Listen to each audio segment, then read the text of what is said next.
In this video, I want to walk through the process of bringing image files into Revit. Now, Revit supports a few of the most popular image file formats, and it also supports PDF files if you have the full version. So if you have Revit LT, you won't be able to bring a PDF in. So I'll bring in both a PNG file and a PDF. If you're in LT, you can follow along with the PNG, but not with the PDF. Now, I'm taking a break from the restaurant project here for this example, and I just have a default architectural template loaded. So you can open up any project you happen to have. It doesn't really matter. And you can work in any view. I happen to be in a level 1 floor plan, but that's really not that important to the task. So let's go to the Insert tab. And here on the Import panel, you'll see an image button here and a PDF button here. So let's start with the image button. I'll select this scan file, which is a PNG. You can see down here the other file formats that are supported, and I'll click Open. I'll click anywhere to place it, and you can see the file comes in rather large, so we are going to want to scale that, but you'll also notice that there's a little bit of a skew to it from the scanner, so we'll want to correct that too in order to make the scaling a little bit more accurate. Now, I want to point out that this is a raster image file, which means we won't be able to snap precisely to it. It's just a scan of a hand drawing. So we're going to get as close as we can. Now let's start with the rotation. I'll select the file and I'll go to the rotate command, and you'll see this little dot appear here in the middle, and that's the center of rotation. And if I knew how much I wanted to rotate by, I could just simply click it right here and type in the value, but I don't actually know how much to rotate it. So what I'm going to do instead is click right on that little dot, and that will pick it up, and then I can put it down on a convenient spot in the drawing. Now I'm going to zoom in right here by the corner of one of these walls here.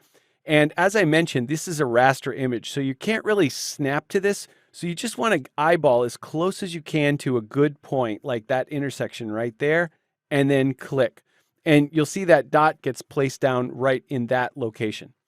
Now, this line, you're going to need to click a second point to specify that starter angle, and then we're going to rotate from there. So what I want to do here to try and get this as precise as possible is I'll zoom out and then back in at the other end of this wall and just kind of eyeball toward where the end point of that wall would be. And then if I zoom out again, you can see that that starts that angle at 0 degrees in that current location.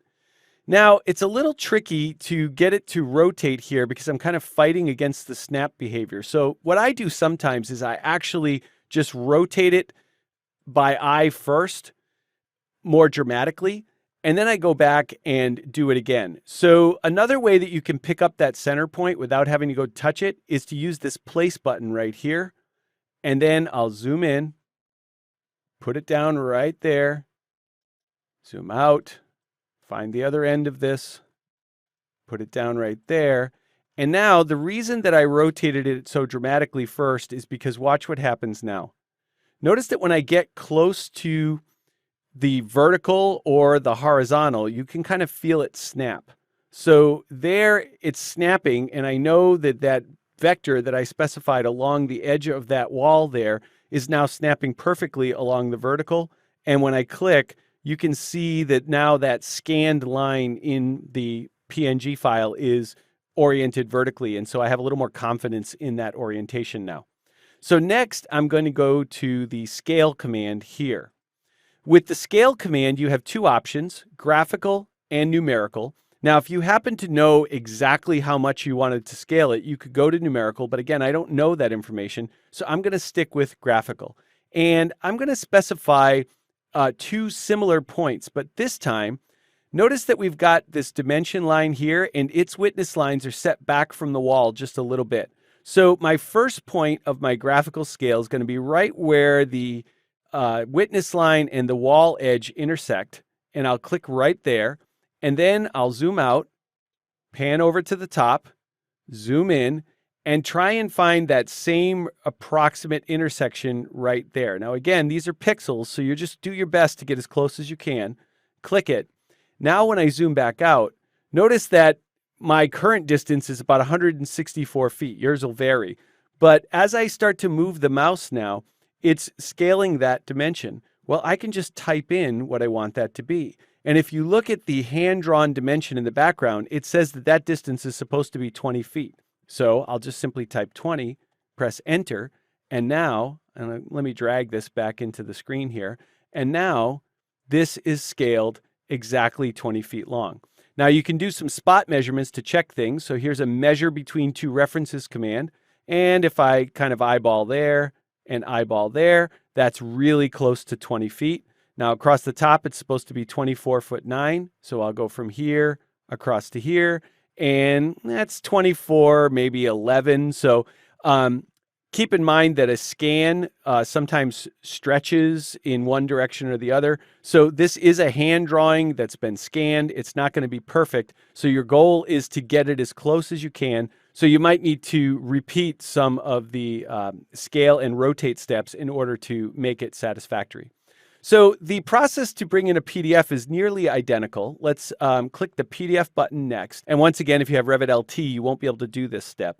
I'll select this floor plan PDF file that I have right here, open it up. This one will preview the image on screen for us. There is a resolution choice here. The highest resolution is 600. I'm going to choose that for this example, and then click OK here. I'll zoom out this time just to make sure that I'm not putting it on top of my other image, and click somewhere. So you can see that initially it looks a lot like bringing in an image file. Now, the file is still selected, and here's one of the advantages of a PDF over a PNG or JPEG. If the PDF file is a vector image, then you should be able to click this button right here to enable snapping.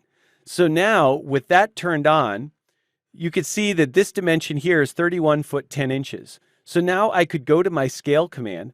I can snap exactly to the end point of that corner of the wall there as my start point, come up here, snap exactly to this endpoint as my endpoint, and then type in 31 space 10. And now I have precisely scaled this. And if we measure it in the other direction, it's 43 foot 2, snap from here to here, and it's perfectly 43 foot 2. So obviously, if it's a vector-based PDF, it's going to scale much more accurately than a raster-based PNG file would, but the essential process is the same either way.